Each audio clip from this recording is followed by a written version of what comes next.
How to unsend emails on Gmail after sending it. Firstly, on your web browser, go to mail.google.com.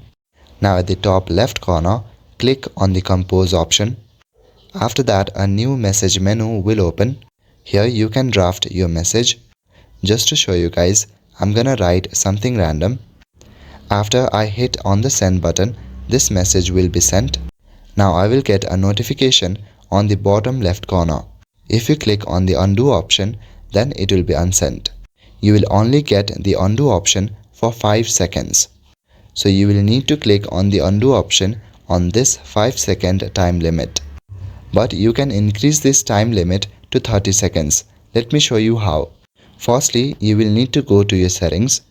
At the top right corner, click on the setting gear icon. After that, select the first option, See All Settings. Now an interface like this will open. Here you will see a section called Undo Send. In this option, you will be able to see the drop down icon.